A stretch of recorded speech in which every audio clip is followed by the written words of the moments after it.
Seguimos adelante. Vamos a hablar precisamente, como les anunciaba, de esas circunstancias que rodearon ese apagón de hace exactamente un año. Bueno, exactamente, si nos vamos a la exactitud, tendríamos que esperar hasta las 12:30 del mediodía. Vamos a charlar de ello con el director de la Escuela Técnica Superior de Ingeniería Industrial de la Universidad Politécnica de Cartagena. Está en los estudios de Cartagena, Francisco Ruz. Paco, Ruz, buenos días. Hola, buenos días, ¿cómo estáis? Buenos días. Bueno, vamos a profundizar en algunas de las causas, porque el origen sigue siendo un misterio. Hablamos de un incidente, Paco, excepcional, o podría ser un fenómeno con riesgo de repetirse, ¿no? Había cuenta de informaciones que apuntan a que en alguna ocasión previa, que hemos asistido a varias informaciones en los últimos meses, parece que estuvimos en riesgo de que sucediera. Luego no sucedió, pero finalmente acabó sucediendo, ¿no? Vamos a ver. Antes, que en el pequeño corte que habéis puesto, se ha escuchado a la persona responsable de RDIA decir que había habido un informe.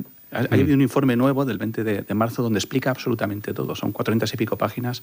Y ahí lo pones un incidente excepcional, pero que evidentemente no tiene posibilidad cero de que no se pueda repetir. ¿De acuerdo? Tenemos la misma red, tenemos más experiencia, ahora es verdad que eso va a jugar a nuestro favor, tenemos la misma red con los mismos parámetros.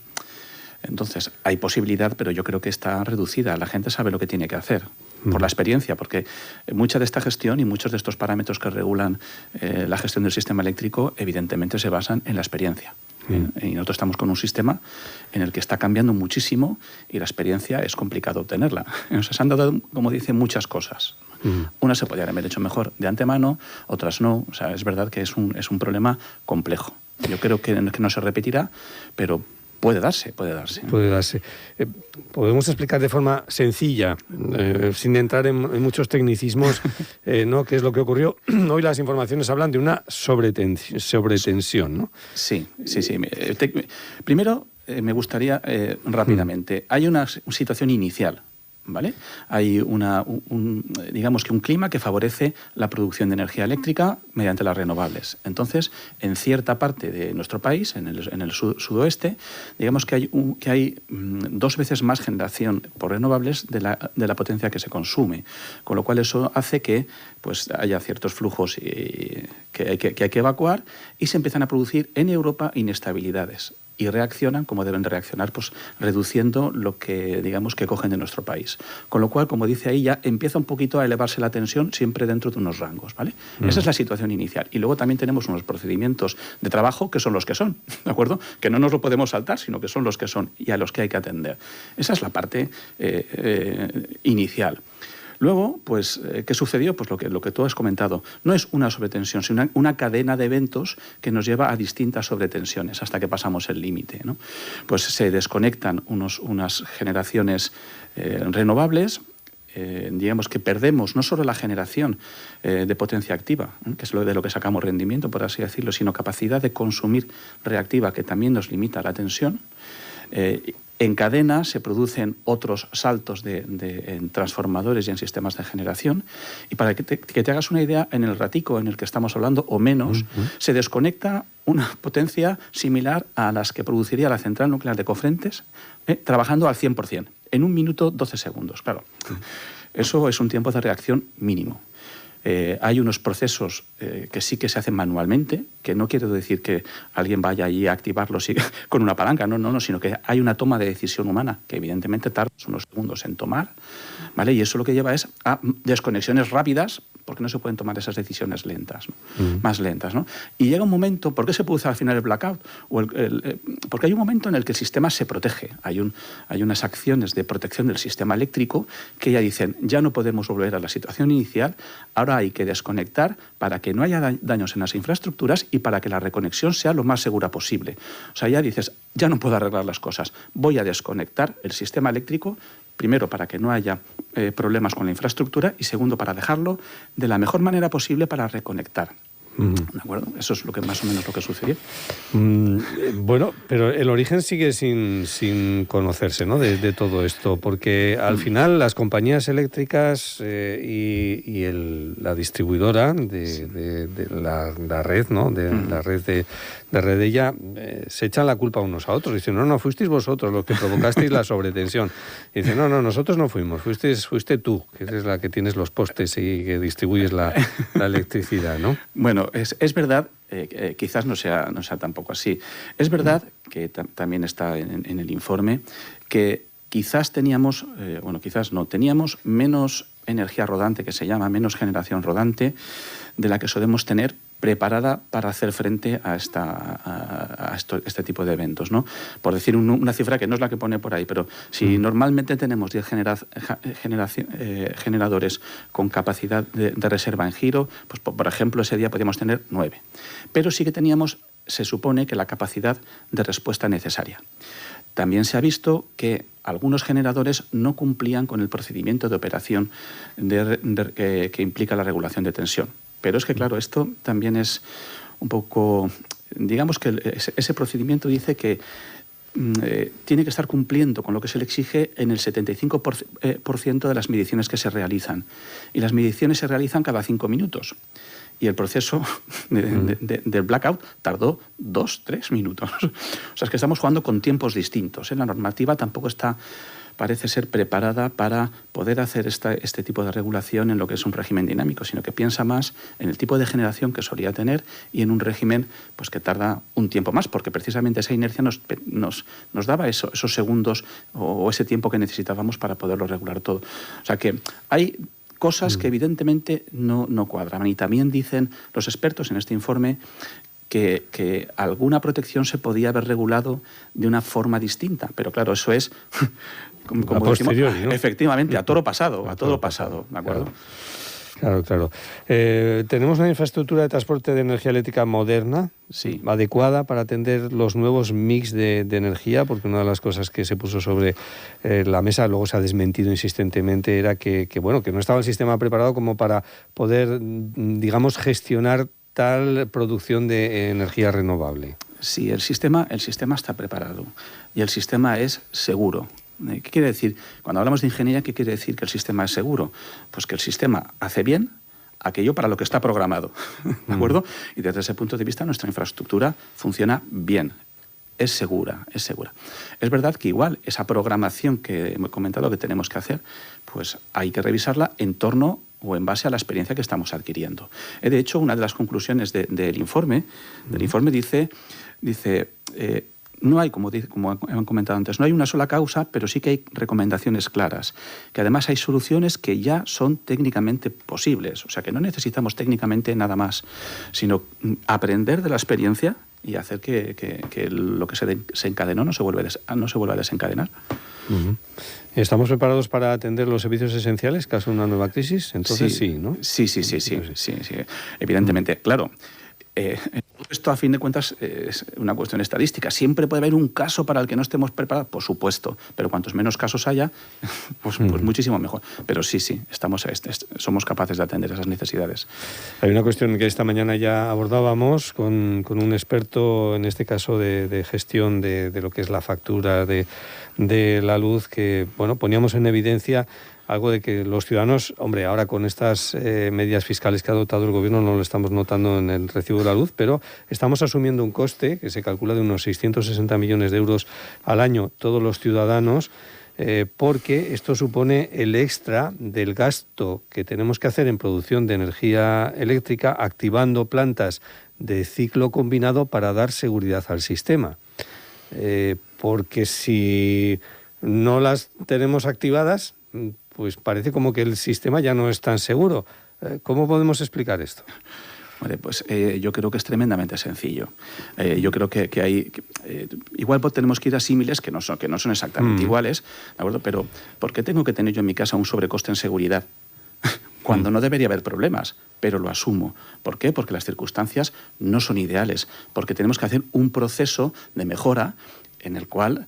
Es verdad que igual tenemos que estudiarlo más a fondo y quedarnos un poquito más de prisa, pero hay un tiempo de adaptación entre una situación y la que tenemos ahora y tenemos que adaptarnos a ella. Y no estamos parados, pero igual no teníamos la experiencia que hemos tenido, podíamos no ser conscientes de lo que podía pasar, pero sí que lo somos. Entonces, lo que hay es que avanzar para que el periodo de transición termine, ¿no? O con los coches también tenemos, hombre, lo ideal sería que todo fuese seguro, que nadie se saltara un semáforo, pero tenemos sistemas de seguridad en los vehículos que los pagamos también. Claro, no es lo mismo, ¿vale? Sí. Yo entiendo que no es lo mismo, pero sobrecostes por tener un sistema seguro hay en muchos ámbitos de la vida.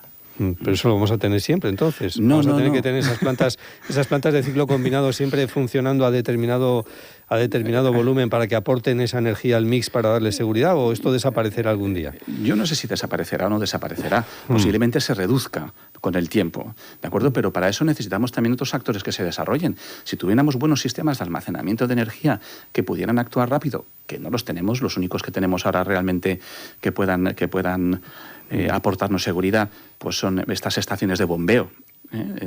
Ahí en Cofrentes tenemos la de La Muela, pues Iberdrola también tiene más al norte unas cuantas, pero no son suficientes. O sea, si tenemos esa capacidad de almacenamiento de energía que nos permite tener ese colchón, pues bueno, podremos ir poco a poco reduciendo las centrales de gas o aquello que sea necesario para garantizar la estabilidad. Pero ¿qué preferimos? ¿Tener estabilidad? Es que, claro, la decisión no es sencilla.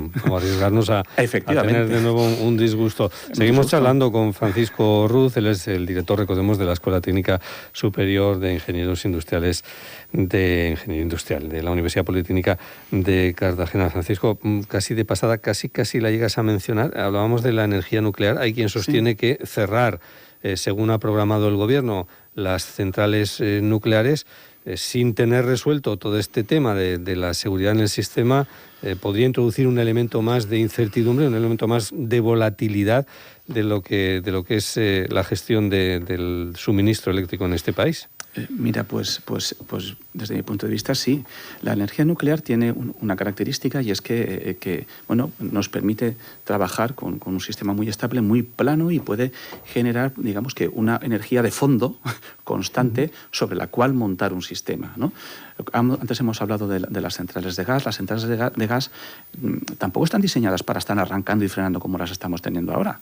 Están diseñadas para trabajar en continuo. Pero es verdad que es un elemento que tiene menos inercia que una central nuclear y que nos permite en menos tiempo poder acudir al auxilio. Digamos que, como ves, no es únicamente nuclear, gas o renovables, ¿no? Sino ahora igual necesitamos de todos los elementos, poco a poco iremos cambiando la proporción que necesitamos de cada uno de los elementos.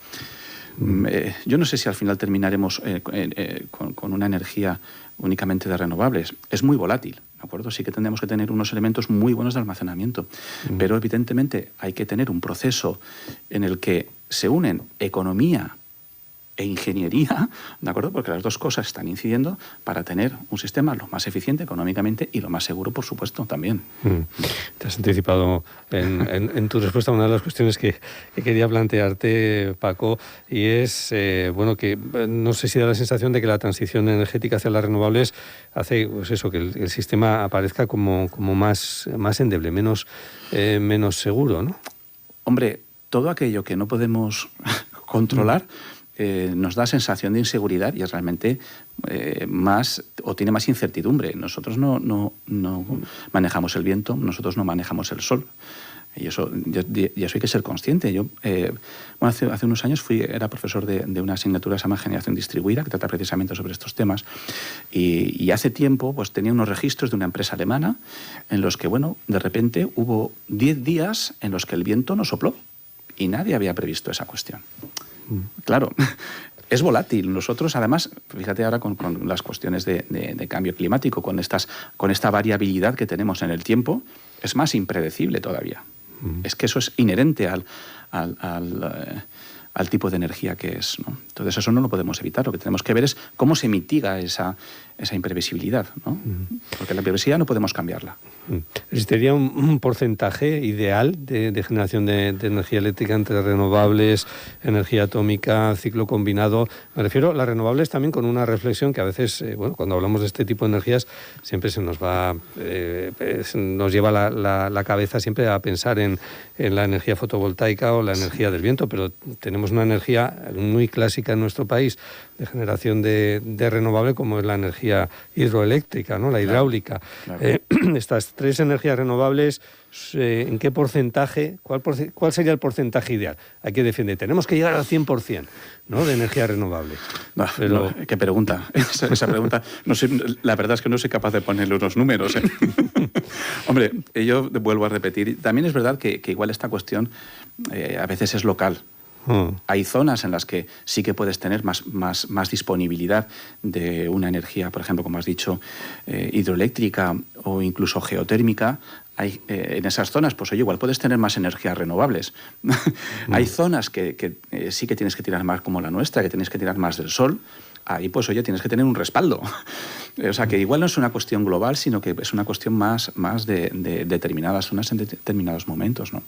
Y determinados países, no lo sé. No me atrevo a darte una cifra, un porcentaje, un reparto, ¿no? Un reparto. El autoconsumo cada día se está extendiendo. No sé qué opinión te merece el autoconsumo doméstico de la energía eléctrica, el instalar paneles fotovoltaicos.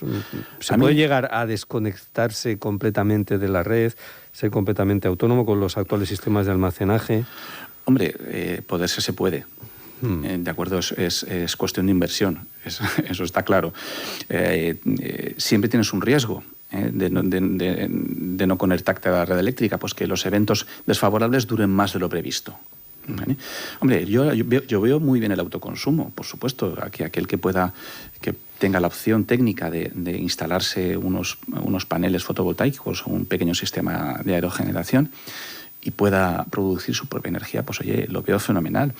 Además, desde el punto de vista de lo que se denomina como resiliencia de la red, oye, pues también siempre está bien tener un respaldo, ¿no? Decir, oye, si pasa algo, tengo de dónde tirar, pues por lo menos para tener, como dices, el frigorífico, el congelador activo, la luz, porque a veces pensamos que bueno, fíjate la inestabilidad que tenemos geopolítica, ¿no? Pues que puede pasar cualquier cosa en el que la red eléctrica ya no sean cuestiones técnicas las que produzcan un problema, sino que sean otro tipo de cuestiones, sabotajes o cosas así. Y, oye, pues conviene tener un respaldo, ¿no? Yo qué sé, hay muchas razones para tener, oye, la misma convicción de que es bueno utilizar energías renovables, ¿no? A veces pagar un poquito más, aunque sea con una inversión, si crees que estás haciendo un bien al medio ambiente, pues evidentemente es una opción muy razonable, ¿no? Yo claro que estoy a favor por muchas razones. Reflexiones en torno a este día del apagón del que se cumple hoy un año. Antes de terminar, te voy a descolocar con una pregunta, Francisco, Paco. Ay. No, pero tiene que ver con vuestra escuela, esta Escuela de Técnica Superior de Ingeniería Industrial, un proyecto estrella en el que estéis trabajando. Un proyecto estrella en el que estéis trabajando en la escuela.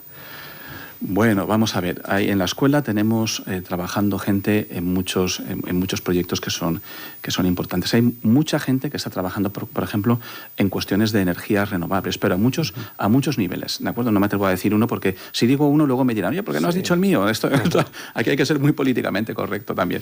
Pero tenemos, por ejemplo, trabajando en cuestiones de energía a mucha gente, por ejemplo, el profesor Molina, Ángel Molina o Francisco Vera de Térmica, trabajando en muchas soluciones precisamente para esto que estábamos comentando antes de autoconsumo y autogestión energética. Mucha gente trabajando en estas cuestiones, ¿no? Desde el punto de vista también de la gestión de los sistemas eléctricos, no sé, de renovación de equipos para poder, de selección de equipos para poder trabajar de forma más eficiente. Tenemos un auténtico montón.